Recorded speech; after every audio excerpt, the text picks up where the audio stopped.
Bonjour à tous et à toutes et bienvenue à notre webinaire BioAbility. Nous allons attendre encore 2 minutes afin que d'autres participants puissent nous joindre également.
D'accord, alors bonjour à tous et à toutes et bienvenue à notre troisième webinaire de la série BioAbility, identité de marque et packaging.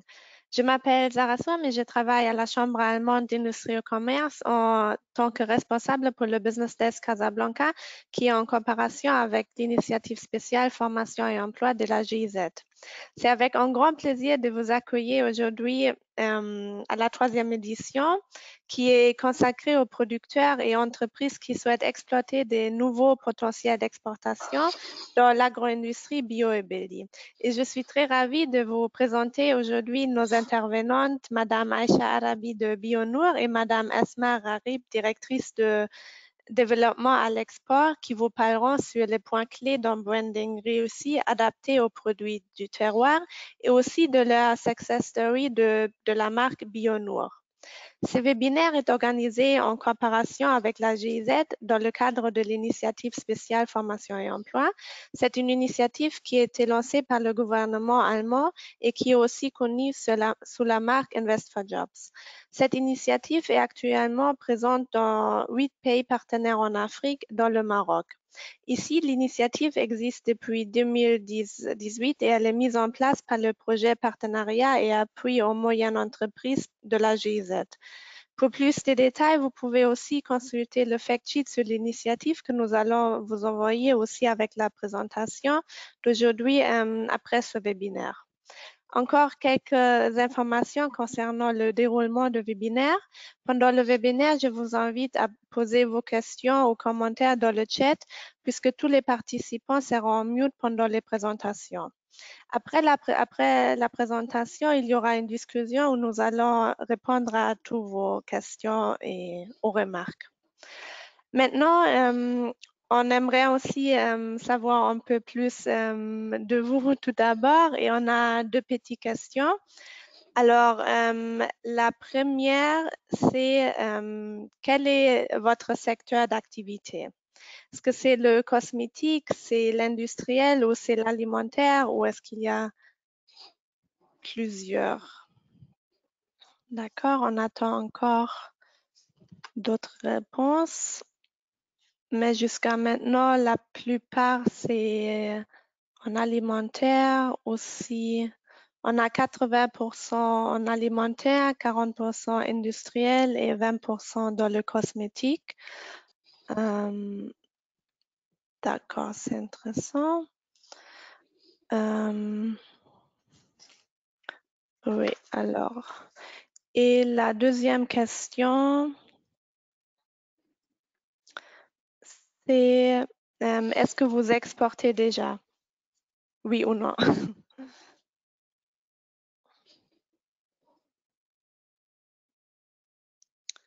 D'accord.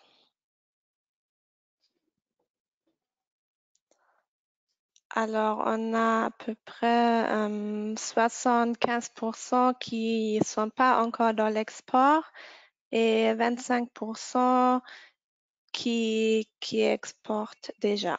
D'accord. Très bien. Alors, oui, maintenant, je passe la parole à Madame Arabi et je vous souhaite un très bon webinaire. Bonjour tout le monde, je m'appelle Aïcha Arabi, je suis la fondatrice de la marque Bionor Cosmétique et Bionor Terroir du Maroc et j'ai une vingtaine d'années d'expérience dans l'accompagnement et la création des marques cosmétiques, soit commercialisées à local ou accompagnées à l'export. Alors pour commencer, identité de marque et packaging.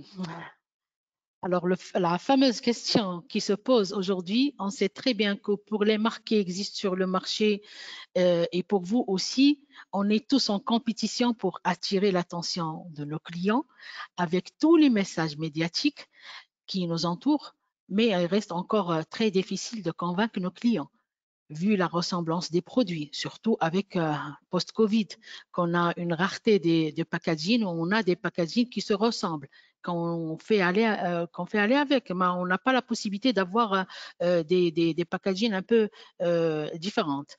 Et il est encore difficile de convaincre et fidéliser nos clients. Alors, comment faire pour avoir une identité visuelle personnalisée, sur mesure, pour les produits, que ce soit alimentaires, cosmétiques, de luxe ou aussi industriels, et comment faire pour avoir un packaging parfait et pertinent pour fidéliser nos clients et avoir une bonne image de marque.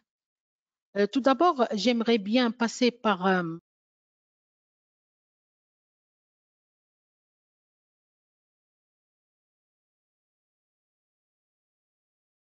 Madame, le son a été coupé. On vous entend plus. excusez-moi. Alors, je disais, j'aimerais bien passer par des chiffres des réalisations de 2021 au Maroc. Alors, l'année 2021, en la comparant avec 2020, pour l'enregistrement des marques au niveau de l'Ampic, a connu une hausse de 16% par rapport à l'année 2020, soit 17 800 marques enregistrées versus 15 310 en 2020. Alors, on peut constater aussi qu'il y a 65% d'origine marocaine et plus que 19%, ce sont des marques enregistrées dans le secteur produits cosmétiques. Alors, les chiffres, ils parlent ici, il y a les top classes. Alors, le nombre de dessins et modèles industriels, la DMI, déposés durant 2021 a atteint les 4400 dessins, en progression à peu près de 12% par rapport à l'année 2020.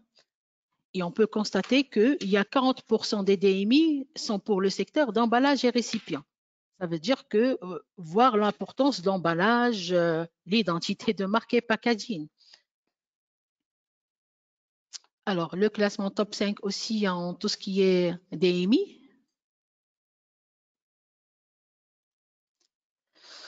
Si on veut parler de la marque, c'est quoi une marque?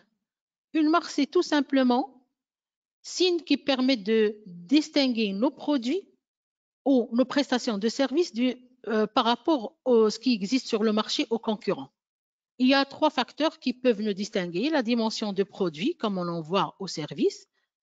La marque désignée l'ensemble des produits et services commercialisés, il doit intégrer une dimension dans sa définition. Il y a l'esprit de l'entreprise, ce qui fait pour chaque marque, il doit avoir un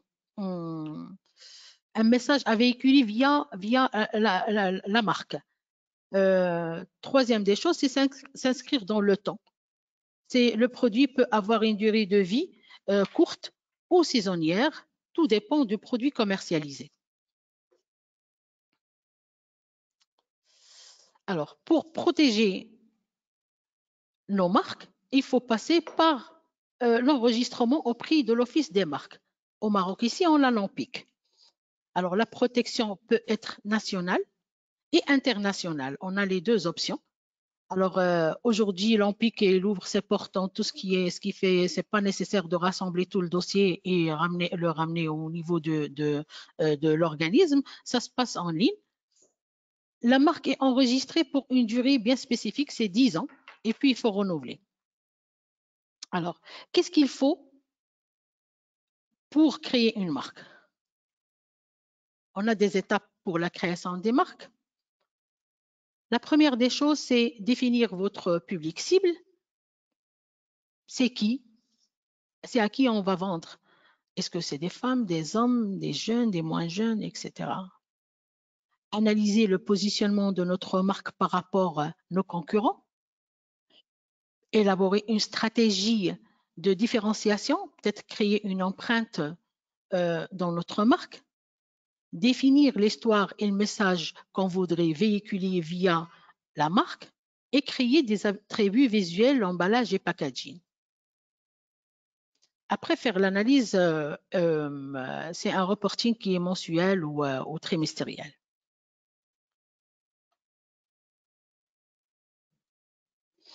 Alors, quand on parle de packaging, alors le packaging, c'est un outil nécessaire pour distinguer rapidement vos produits à ceux des concurrents. Il doit être cohérent avec l'identité de la marque. Le packaging, en général, il a deux fonctions, une technique et une commerciale. La technique, c'est juste pour conserver le produit. Il représente le conditionnement qui le protège contre les facteurs extérieurs. Et le rôle commercial, c'est juste une vitrine qui représente vos produits et permettre à votre entreprise de mettre en valeur les caractéristiques de votre produit. Ça veut dire qu'il doit être mentionné les ingrédients, la matière première composante, le logo, les couleurs, etc. Alors, par rapport à ceux des concurrents. On peut ajouter aussi un rôle social si on veut cibler un consommateur plus exigeant pour la protection de l'environnement en leur proposant des produits bio via des packaging recyclables ou des packaging c'est-à-dire qui préservent la nature, quoi. Alors, la force du packaging, c'est un élément essentiel marketing de votre produit. Non seulement il protège le produit, mais aussi il assure la commercialisation et les promotions qu'on fait pour le produit. Encore, le packaging est un support de communication. Il peut contenir plusieurs informations qui donnent aux consommateurs des idées et des raisons claires pour acheter votre produit.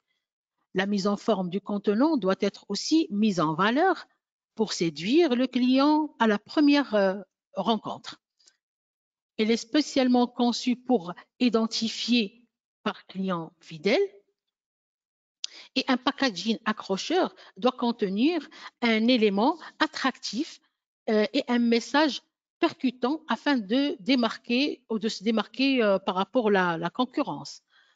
Plus l'emballage est attirant, plus que vous séduisez vos clients et vous les ramenez à acheter. Alors, on a les différents types de packaging. Déjà, on a trois types d'emballage. On a l'emballage primaire qui est en contact direct avec le produit, comme les pots, les flacons. Et on a l'emballage qui est secondaire. Il peut jouer c'est-à-dire deux fonctions. La première, c'est rassembler plusieurs unités de produits en une seule unité, comme le paquet de chewing-gum ou la bouteille d'eau. La deuxième fonction, c'est de mettre en valeur l'emballage primaire en valeur, pareil que par exemple le parfum. On a la bouteille qui est en contact primaire et il est suremballé dans une boîte. Et troisième, c'est l'emballage tertiaire qui est un emballage logistique qui permet de transporter plusieurs produits à la fois. Ce qui est important, cette introduction, juste pour présenter ce qui en est sur le marché local et aussi pour le packaging. Mais ce qui est important également, c'est comment exporter nos produits via un packaging qui est made in Morocco, quoi. Un produit de valeur avec un packaging correct, si on veut dire, et acceptable pour l'export. Alors, pour envoyer les marchandises au-delà des frontières, c'est un enjeu de taille pour l'expéditeur. Ça, on le sait tous. Souvent, les facteurs sont stressants. Alors, comment préparer nos expéditions et ne pas qu'ils soient résistants au choc lors du transport? Et quels sont les conseils incontournables pour préparer une exportation et améliorer une bonne livraison à destination? Alors, se renseigner sur les réglementations de l'export de la marchandise à destination. La première des choses, c'est le packaging primaire, ça veut dire la bouteille ou le carton, les colis, les palettes. S'ils sont prêts à l'exportation, il faut voir, il serait vraiment dommage d'avoir être coincé au niveau des douanes ici ou à destination ou refusé par des questions réglementaires. On prend un exemple, par exemple, l'Union européenne définit strictement des règles d'étiquetage précises pour certains produits comme les denrées alimentaires, les cosmétiques, textiles et autres.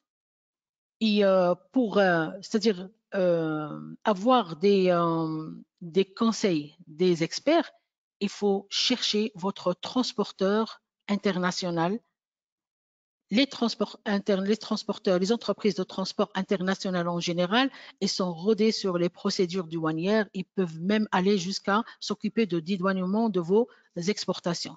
Le conseil que je peux donner là-dedans, c'est prendre un seul prestataire qui fait le tout et que vous assurez que le produit il est exporté door to door, c'est-à-dire depuis chez vous jusqu'à la destination en main propre chez le client.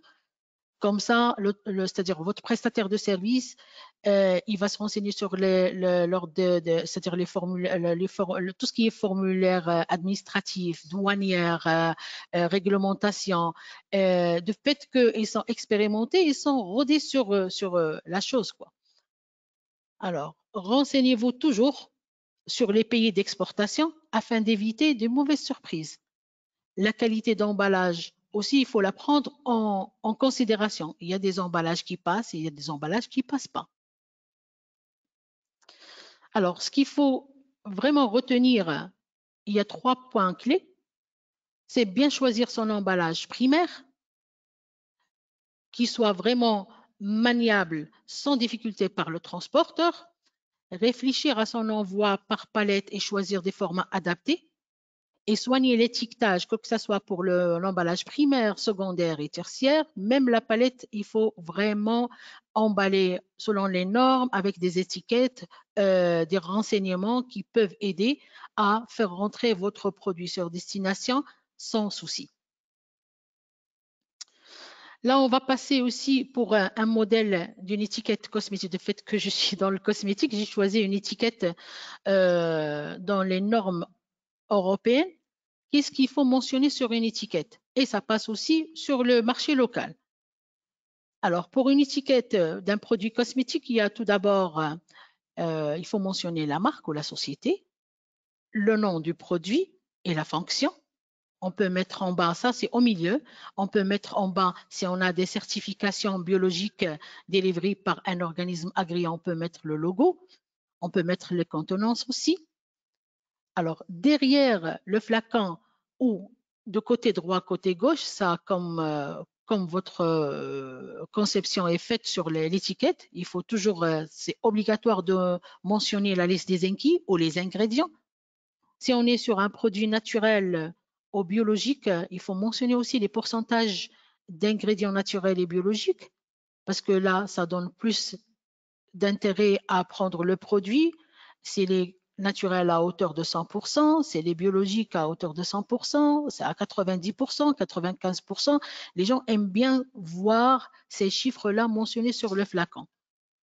Et il ne faut pas oublier aussi l'origine, made in Morocco, fabriqué au Maroc. Le contenant, on peut le mettre au milieu, qu'on peut le mettre aussi derrière l'étiquette. Durée de vie de produit, fabriqué telle date et expire en telle date. Et aussi mentionner la période après ouverture. Il y a des conseils nutri, c'est-à-dire si on est dans tout ce qui est écolo, il faut mettre des petits logos pour c'est un produit recyclable. Alors, l'autre côté, on a aussi la description du produit. C'est pour quelle fin? L'usage, mode d'utilisation, les précautions d'emploi. On a la possibilité aussi de mentionner, c'est-à-dire les informations concernant notre société, le site, l'adresse email, le téléphone. Alors, en général, c'est ce qu'il faut comme information pour une étiquette valable pour le marché européen, au Moyen-Orient ou aussi Nord-Amérique. Il faut parler aussi de voir la destination et voir la langue avec laquelle vous allez mentionner votre étiquette. En général, c'est toujours, c'est-à-dire départ Maroc, c'est toujours anglais-français. Mais pour le Moyen-Orient, s'il y a toujours français, arabe, anglais ou anglais tout simple. Alors, pour ma présentation, j'ai présenté des généralités, mais ce qui est important aussi, c'est-à-dire de parler de ma propre expérience pour exporter le produit vers des destinations.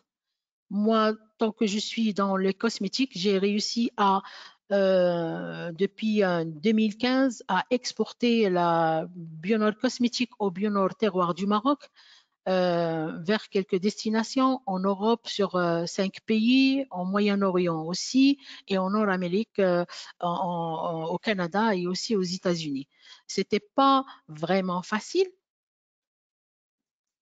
mais chaque destination, il fallait vraiment travailler sur je dirais bien sur le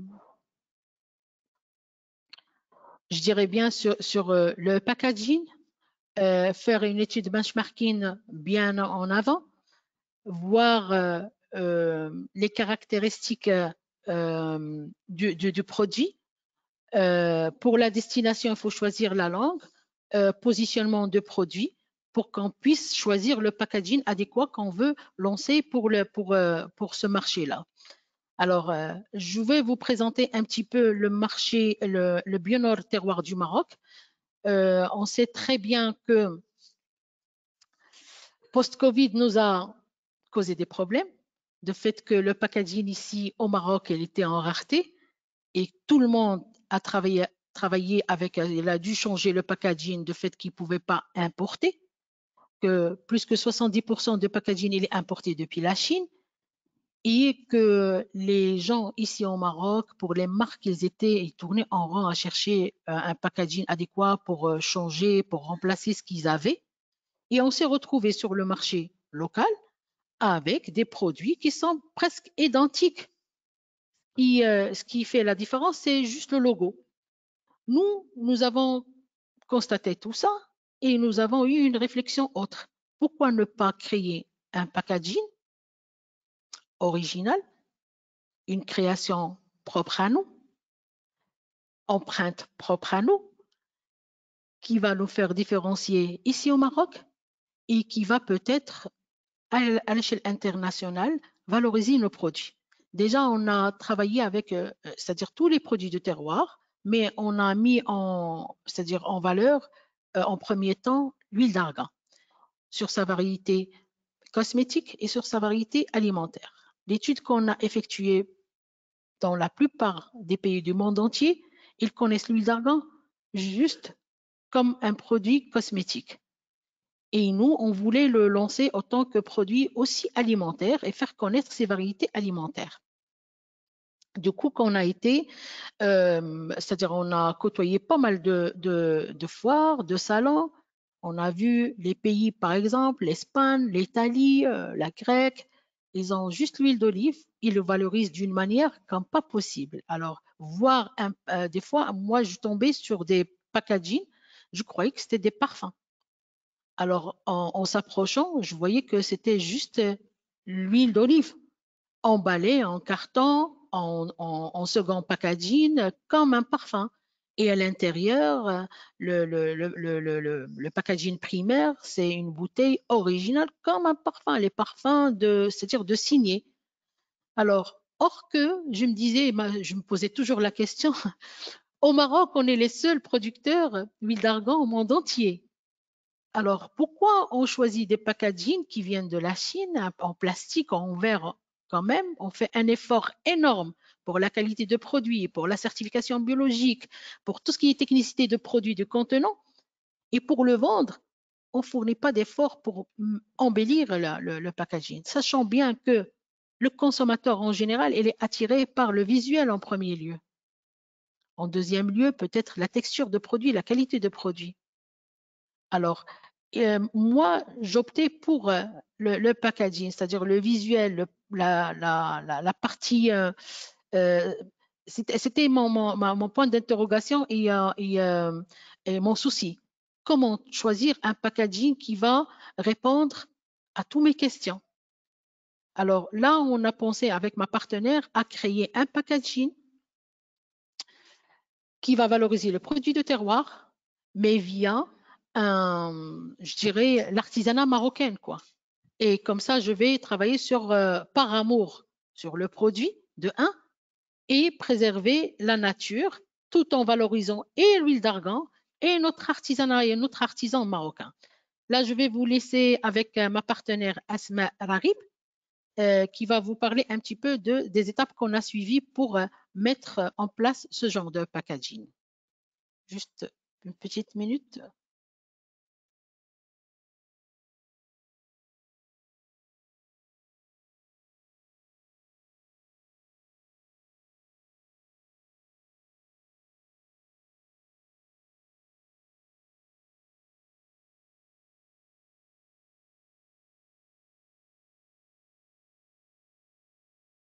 Bonjour, Asma Rarib, partenaire de Madame Aïcha Arabi, 20 ans d'expérience dans le domaine des produits cosmétiques et pharmaceutiques. Aujourd'hui, je travaille en tant que développeur au sein de cette entreprise Biono, et qui est une unité et qui est une entreprise dans la production des produits cosmétiques à base de produits de terroir marocain. Pendant la période de Covid-19, d'ailleurs tout le monde a eu un break, c'est-à-dire un vide pendant les 2 ans. Ça nous a donné, ça nous a donné beaucoup de temps pour réfléchir sur le paquet, sur un nouveau packaging dont elle a parlé, ma partenaire maintenant. C'est un packaging qui a eu, c'est-à-dire qui a été travaillé avec beaucoup d'amour, beaucoup de réflexion, parce que pendant cette période, il y a eu une forte demande des marques blanches, vu que tout a été, c'est-à-dire tous les magasins étaient fermés, donc tout le monde a voulu travailler sur le digital. Donc, on a eu une forte demande de la marque blanche au niveau de notre entreprise, et ça a augmenté de 16%. Ceci nous a donné une idée, nous aussi, de réfléchir sur un packaging, parce qu'à cette époque-là, comme les frontières étaient fermées, donc il y avait vraiment une absence de packaging. Et même si c'est-à-dire la qualité du produit avait une valeur, à cette époque-là, les packaging étaient ils étaient vraiment, comme on n'a pas eu le droit d'importer de l'extérieur, donc c'est des packaging plus ou moins ordinaires. Donc, cette expérience qu'on a vécue pendant ces 2 ans nous a donné l'idée et le temps, parce que on n'a jamais eu le temps de réfléchir sur des choses vraiment de valeur. Parce que comme on était porté par la vague de produire, de vendre pendant les années d'avant, parce que tu n'avais pas le droit d'arrêter une production pour donner beaucoup de temps à réfléchir à un package. Donc, pendant ces 2 ans, on a eu vraiment, vraiment le temps de réfléchir, de faire une tournée au Maroc sur l'emballage. On a eu le temps d'aller se déplacer carrément dans d'autres villes où il y a la poterie marocaine. Par exemple, à Safi, on a eu le temps d'aller côtoyer les plus grands artisans de la porcelaine au Maroc sur des qualités quand même assez supérieures, sur une argile qui est sans plombe. Donc, parce qu'on a voulu vraiment, comme je vous ai dit, on a eu vraiment le temps de réfléchir et le temps de chercher le meilleur rapport qualité-prix des produits d'origine pour fabriquer cet emballage. Donc, on a eu le temps d'aller chercher c'est-à-dire ces produits de la matière première pour fabriquer ces bouteilles en porcelaine et pour valoriser encore plus ce packaging, on a eu recours à un bois, le bois de cèdre de l'Atlas et le bois d'Essaouira.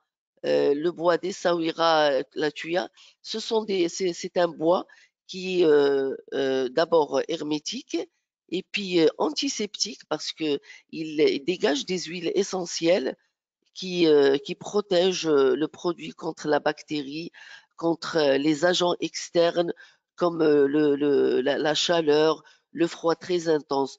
Donc, on a eu le temps de travailler sur tout ça pour pouvoir créer cet emballage qui a valorisé un produit que nous avons depuis des années au Maroc, qui est l'argan, mais on n'a jamais eu le temps d'avoir d'avoir ces réflexions, de créer un emballage qui unit en même temps le luxe, la pratique, l'originalité, la tradition marocaine et l'écologie. Donc, oui, donc on a valorisé nos artisans, c'est-à-dire les gens de la porcelaine, les gens qui fabriquaient du bois, pour pouvoir faire sortir un emballage qui a donné une valeur très très originale et très premium à un produit qui est très connu au Maroc, c'est l'argan. Parce que comme l'argan, il était très très connu dans le monde cosmétique au Maroc. Mais aujourd'hui, on a voulu quand même faire connaître cet argan, que c'est un argan qui peut être aussi alimentaire dans un emballage qui peut être utilisé comme décoration sur une table à manger. Donc, ceci nous a laissé, c'est-à-dire les 2 ans le break des 2 ans qu'on a eu, nous a quand même laissé le temps de réfléchir que le packaging est très très important pour la vente d'un produit. C'est un vendeur muet qui donne vraiment de la valeur au produit, même si le produit n'est pas connu. Quand l'emballage est très accrochant, les gens, ils ont tendance à chercher à chercher qu'est-ce qu'il y a à l'intérieur de ce packaging, donc à vendre encore plus le produit. Alors, juste pour ajouter une petite information, c'est que le packaging, on a eu une petite expérience. On a eu une petite expérience au niveau du... excusez-moi.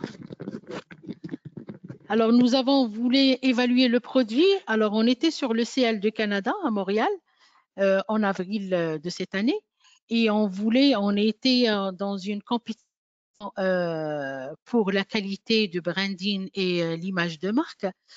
Et figurez-vous que on nous a même pas demandé, c'est-à-dire les certifs de produits, tellement qu'ils étaient impressionnés par le type de packaging et ils se demandaient comment il a été conçu, quelle matière, le bouchon il est conçu comment, le contenu de produit, variété alimentaire argan. Et on a quand même attiré l'attention par le packaging. Tout le monde faisait la tournée.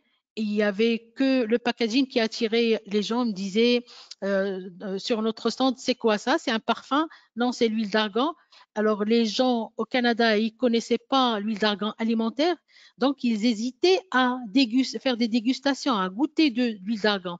Alors le packaging a encouragé les clients à faire un effort et à goûter le produit. Alors ça, pour nous, c'est une réussite. Déjà, on a reçu le coup de cœur jury pour tout ce qui est innovation au niveau c'est-à-dire de packaging et visuel, identité visuelle. Alors, je reste à votre disposition si on a des questions et, pour passer à autre chose, quoi. D'accord, merci beaucoup, mesdames, c'était vraiment intéressant et aussi merci pour partager un peu votre expérience, votre success story. On a quelques questions Oui. que je vais vous poser maintenant. C'est, oui, je pense que vous avez déjà répondu à la langue d'étiquetage. Donc, combien de langues ça doit être? Je pense que ça dépend du pays destinataire. Je ne sais pas, vous exportez vers l'Allemagne aussi, peut-être? Oui. Ouais. Alors, j'aimerais bien ajouter une petite information. Si on a un autre client qui est sur place, c'est-à-dire à destination, il vaut mieux se renseigner, est-ce que en anglais ça passe ou il faut impérativement que ça soit la langue du pays. Par exemple, en Allemagne, notre expérience, nous avons, c'est-à-dire notre client, c'était un Marocain qui vivait là-bas et on lui a envoyé tous les textes en anglais et les a traduits c'est-à-dire en langue allemande. Et puis, on a mis anglais-allemand. Au Danemark aussi, on a fait la même chose. Pour les pays, c'est-à-dire du Golfe, c'est l'arabe et l'anglais.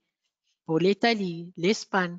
Alors, ça facilite la tâche. Les gens, ils ont une aisance avec leur propre langue que d'aller voir, c'est-à-dire d'aller lire en anglais. Bien sûr, Mhm. si c'est possible, tout c'est-à-dire en laissant le paquet, c'est-à-dire l'étiquette un peu allégée. Il ne faut pas alourdir juste pour expliquer aux gens. Si c'est, il faut trancher, ou bien choisir l'anglais, qui est une langue internationale, ou bien adapter l'étiquette pour chaque destination. Mhm. D'accord, merci beaucoup. Une autre question, avez-vous développé un service R&D pour créer des emballages pour d'autres entreprises?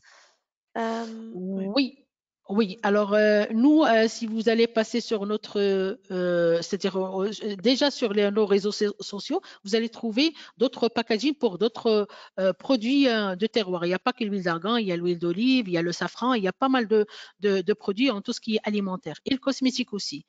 Et de fait qu'on a eu l'expérience, alors on a commencé à, l'esprit créatif a commencé à travailler. Alors on a eu quelques clients, surtout à l'étranger, des marques étrangères, qui voulaient développer leur propre marque avec un packaging et une forme différente, quoi. Ça, on le fait Mhm. aussi.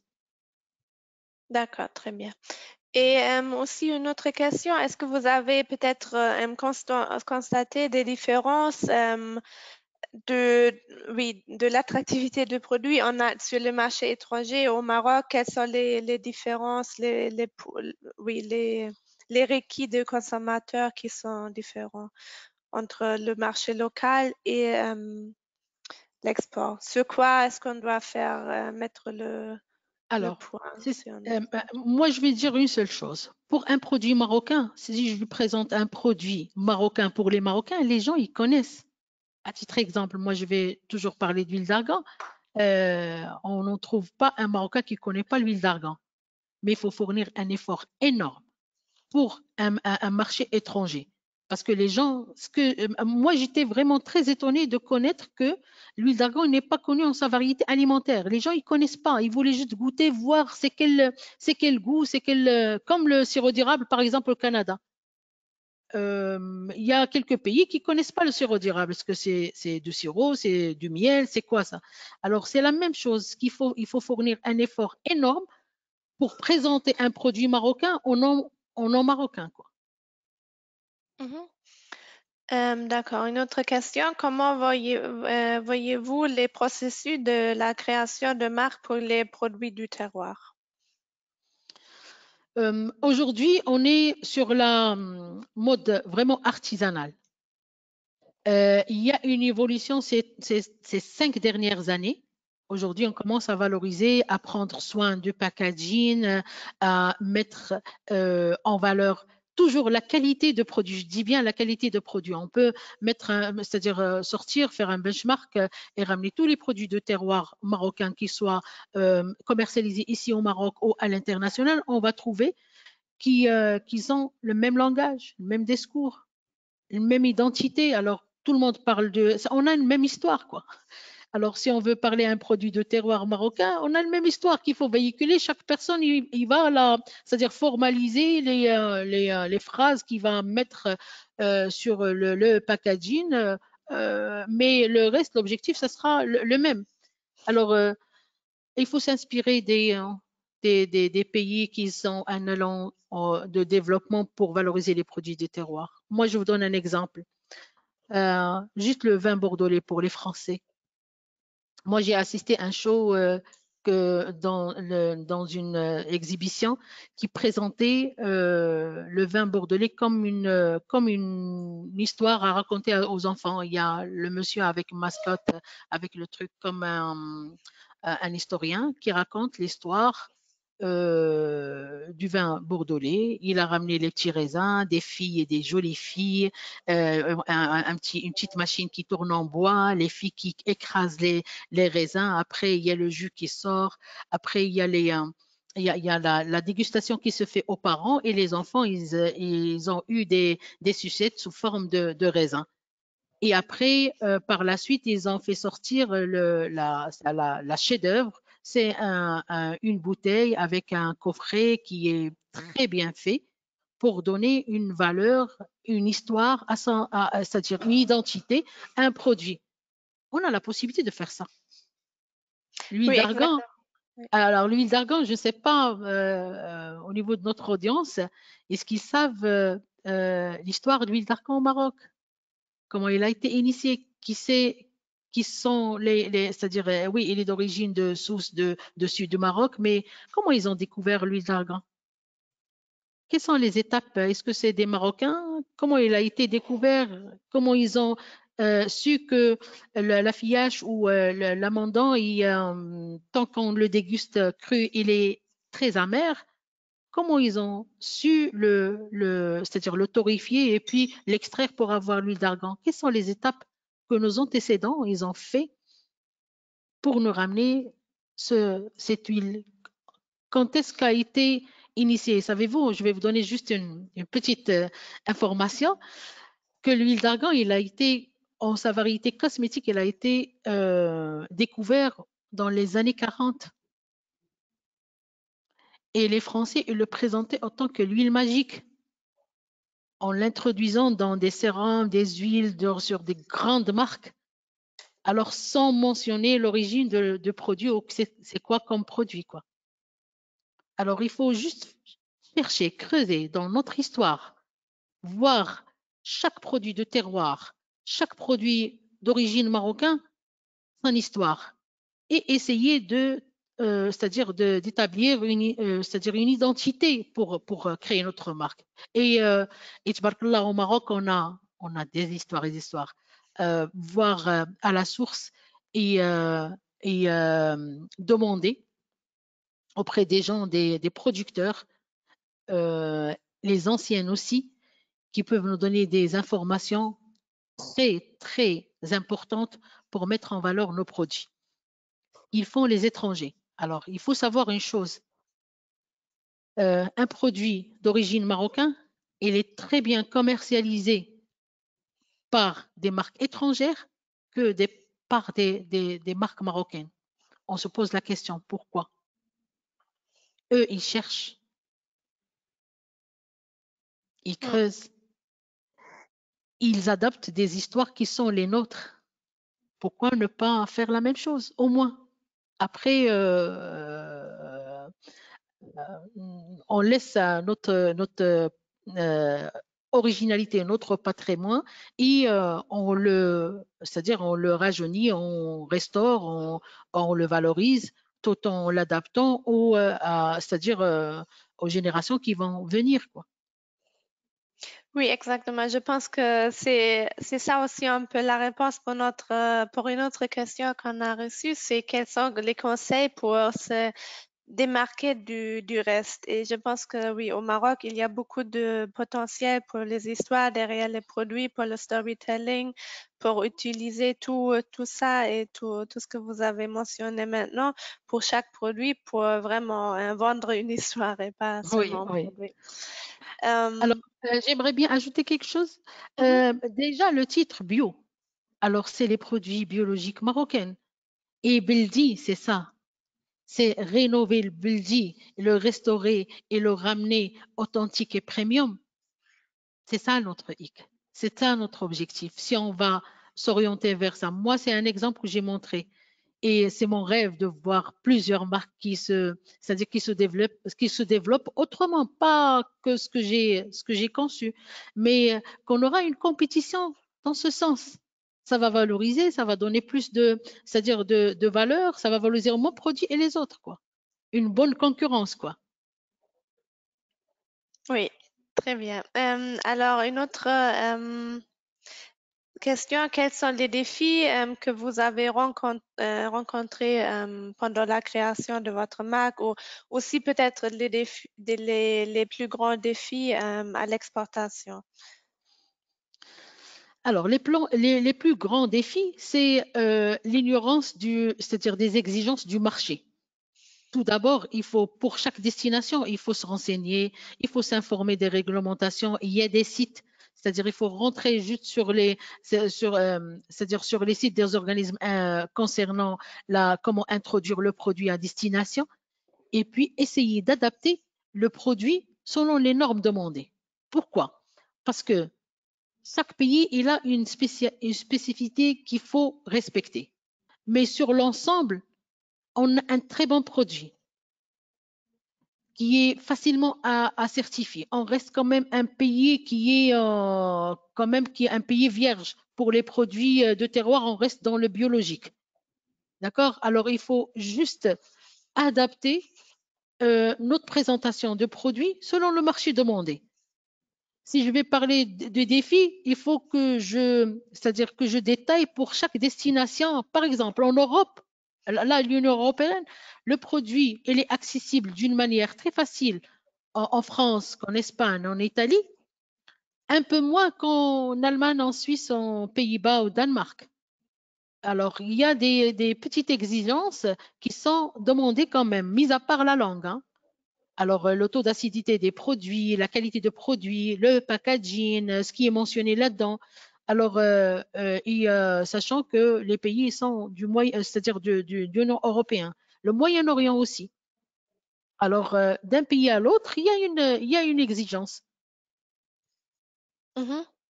Oui, peut-être c'est un peu lié aussi à la prochaine question. C'est avez-vous exporté sans la certification de l'ANSA?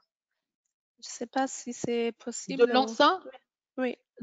non, les produits de terroir certifiés biologiques, déjà les bonnes pratiques de fabrication locaux, et il y a une exigence de ça, c'est-à-dire l'ANSA, que ça soit c'est-à-dire enregistré au niveau de l'EACCE, les contrôles, il faut avoir les contrôles. C'est-à-dire chaque lot, il faut qu'il soit vraiment inspecté par le département des douanières. Il y a des références. Ça pour pouvoir juste faire sortir le produit du Maroc. Mhm.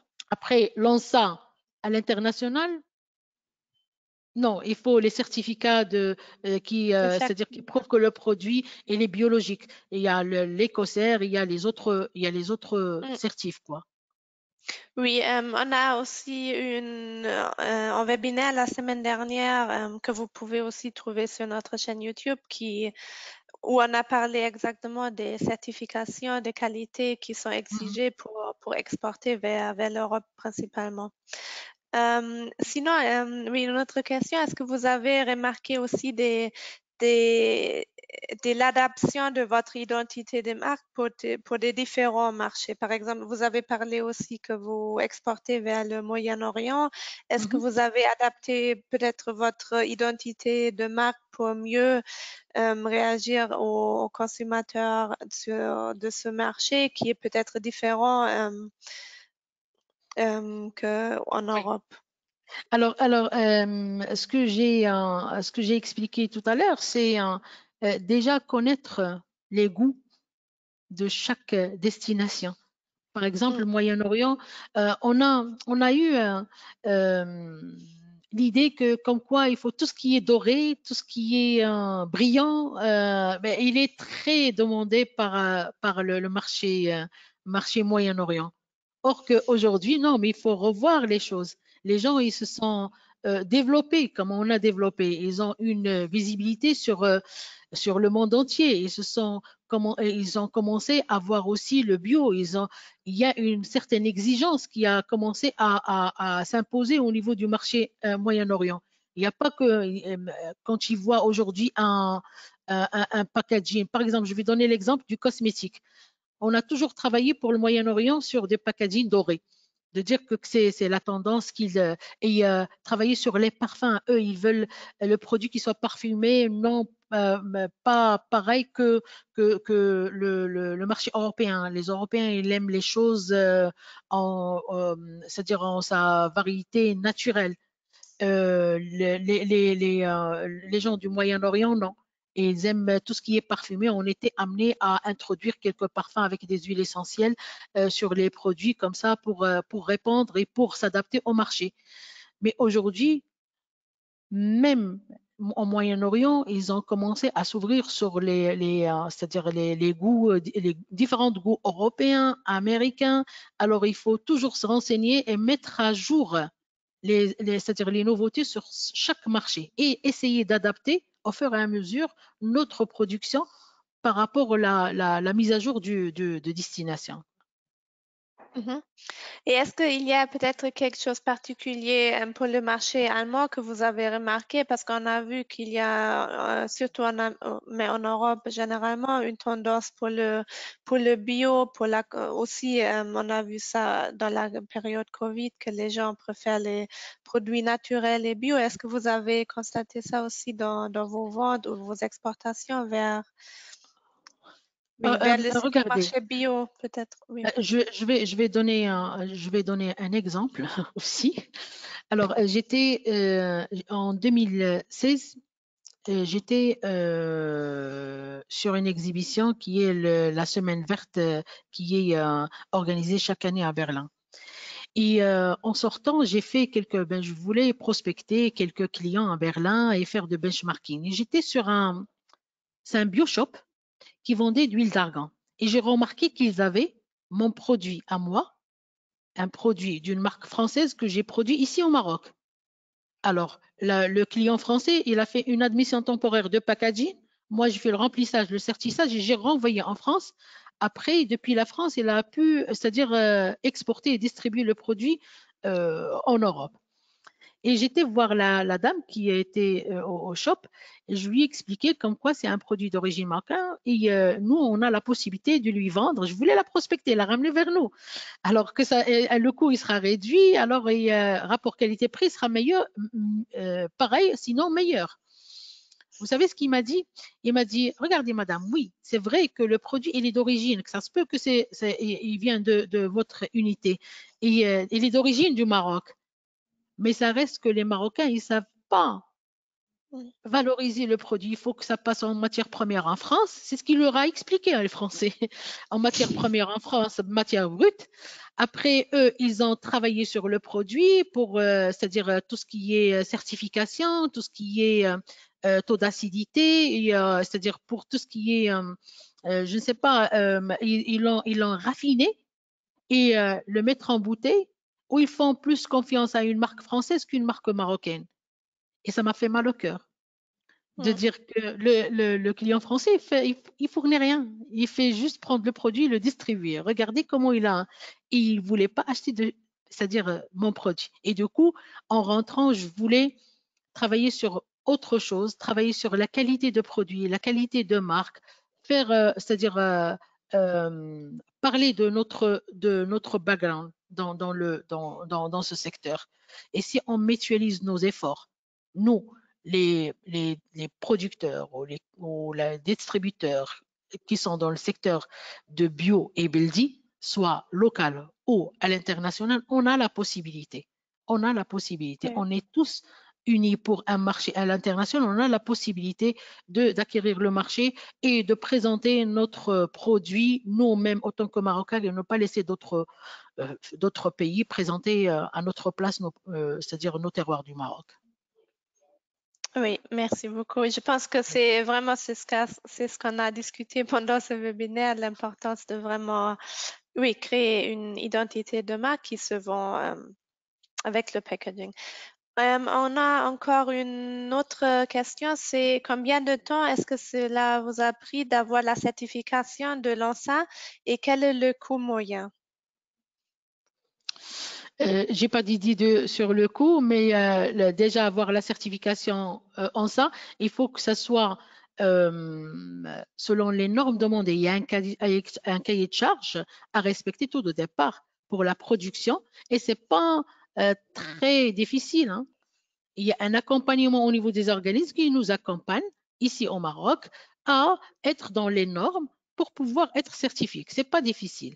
Ça prend entre 3 mois, il peut aller jusqu'à 6 mois si on est très, très réactif. Le coût, tout dépend c'est-à-dire en quelle étape vous êtes. Est-ce que vous êtes, c'est-à-dire vous avez l'espace là où vous allez produire, est-ce qu'il est en normes? Et il y a des inspections et des audits qui se font tout au long du process, c'est-à-dire tout en respectant le cahier de charge. Et il y a une orientation, si vous voulez, par la suite, on peut envoyer carrément les organismes et c'est-à-dire les parties prenantes qui nous accompagnent à être certifiés en ça. D'accord, très bien, merci. Oui, alors je pense, oui, on est à la fin de... On entend, oui. Ah, vous entendez pas? Oui, d'accord. Ok. Alors oui, merci beaucoup pour votre intervention, aussi pour votre partage très valeureux de votre expérience et de votre point de vue et votre motivation. C'était vraiment joli à entendre, je pense. Entendre. Et oui, j'aimerais inviter à tous les participants aussi à participer à notre prochain webinaire la semaine prochaine. Ça va être le réseau commercial en Allemagne. Quelles sont les chaînes de distribution? Quels sont les supermarchés? Comment, oui, attaquer le marché allemand? Quelles sont les structures de distribution? Et oui, je vous remercie beaucoup. On va partager votre présentation après ce webinaire avec les participants. On va aussi partager votre coordonnée. Comme ça, vous pouvez toujours contacter Madame et Avec oui, plaisir. Madame Rarip. Et oui, alors je vous remercie encore une fois et je vous souhaite à tous une très belle journée. À la prochaine. Merci à vous. Au revoir. Au revoir. Merci, au revoir. Au revoir.